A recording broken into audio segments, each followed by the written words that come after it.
Henry, James, and Gordon were miserable. They had been shut up for several days for being naughty and longed to be let out again. At last, Sir Topham Hatt arrived. "I hope you are sorry," he said, "and that you understand that every job on the railway is important. We have a new tank engine called Percy, who helps pull coaches, and Thomas and Edward have worked the main line nicely. But I will let you out now if you promise to work hard." "Yes, sir," said the three engines, "we will." "That's good, but please remember that this no shunting nonsense must stop." Sir Topham Hatt then told Percy, Edward, and Thomas that they could go and play on the branch line for a few days. And they ran off happily to find Annie and Clarabel at the junction. The two coaches were very pleased to see Thomas again. Edward and Percy played with the freight cars. "Stop, stop, stop," screamed the cars as they were pushed into their proper sidings. But the two engines laughed and went on shunting till the cars were tidily arranged.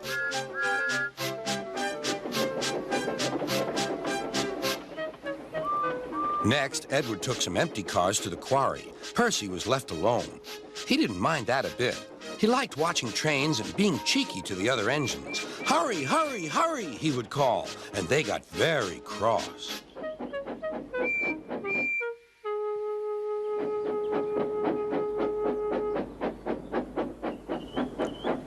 After a great deal of shunting, Percy was waiting for the signalman to set the switch so he could get back to the yard. Percy was being rather careless and not paying attention. Edward had warned Percy, "Be careful on the main line. Whistle to the signalman that you are there." But Percy didn't remember to whistle, and so the busy signalman forgot him. Percy waited and waited. The switch was still against him, so he couldn't move. Then he looked along the main line. "Beep, beep!" He whistled in horror, for rushing straight toward him was Gordon with the express.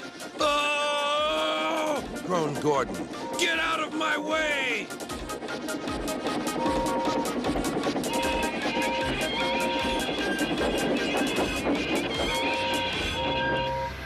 Percy opened his eyes.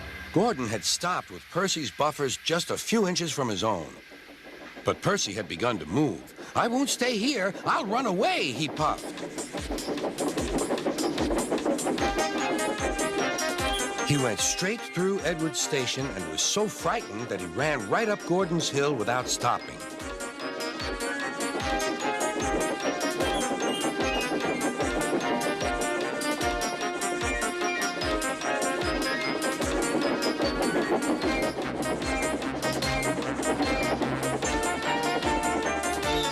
After that, he was tired, but he couldn't stop. He had no driver to shut off steam and apply the brakes. "I want to stop! I want to stop!" he puffed. The man in the signal box saw Percy was in trouble, so he kindly set the switch. Percy puffed wearily onto a nice empty siding, ending in a big bank of earth. He was too tired now to care where he went. "I want to stop! I want to stop!" "I have stopped," he puffed thankfully. "Never mind, Percy," said the workmen as they dug him out. "You shall have a drink and some coal, and then you'll feel better." Presently, Gordon arrived. "Well done, Percy. You started so quickly that you stopped a nasty accident." "I'm sorry I was cheeky," said Percy. "You were clever to stop," replied Gordon. Then Gordon helped pull Percy out from the bank. The two engines are now good friends, but Percy is always most careful when he goes out on the main line.